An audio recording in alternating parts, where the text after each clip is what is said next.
கரெக்டாக இருக்குமா அப்படி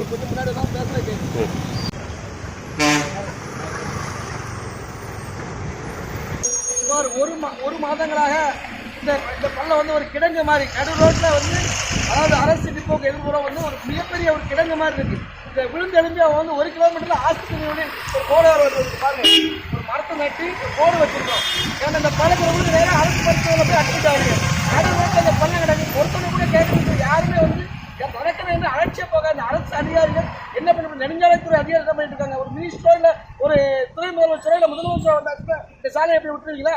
அப்போ வந்து உங்களுக்கு மக்களுடைய உயிருக்கு அவ்வளவு ஒரு எக்கக்காலமா இருக்கு. உங்களுக்கு தனக்கு அலட்சிய போக்கா நீங்க செயல்படுறீங்க. இந்த நமக்கு 3 நாட்கள் போக்குவரத்து நெரிசலான பகுதி, பல்வேறு பக்தர்கள் வந்து பௌர்ணமி பல பல்வேறு பண்டிகை நம்ம திருச்செந்தூர் முருகன் பல்வேறு ஊர்களில் இருந்து பல்வேறு மாநிலங்களிலிருந்து மக்கள் வந்துகிட்டே இருக்கிறாங்க.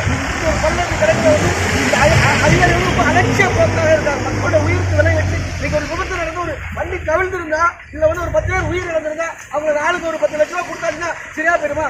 இந்த ஒரு 1 லட்ச ரூபாய் இல்லை, ஒரு 50,000 இல்லை, ஒரு 10,000 இந்த இடத்துல சாதாரணமாக தற்காலிக சாலையை அமைச்சிருக்காங்க. அந்த தற்காலிக சாலை கூட அமைக்காமல் எக்கத்தக்காக, அதாவது வழக்கறிஞர் அலட்சிய போக்கா செல்லக்கூடிய எடுக்கிற அதிகாரிகளை தமிழக வன்மையாக கண்டிக்கிறோம். தற்சமயம் நாங்கள் சாலை போட்டாங்க, அந்த இடத்துல சாலை போட்டுருக்கீங்க, இந்த சாலை போட்டு உங்களால முடியல. அப்போ வந்து நீங்கள் வந்து உங்களுக்கு பணம் அடிக்கிறது, மக்களுடைய வரிப்பணத்தை வாங்கி நீங்கள் ரொம்ப, அதாவது மக்களுக்கு உயிருக்கு வந்து விளைவிக்கிறீங்க.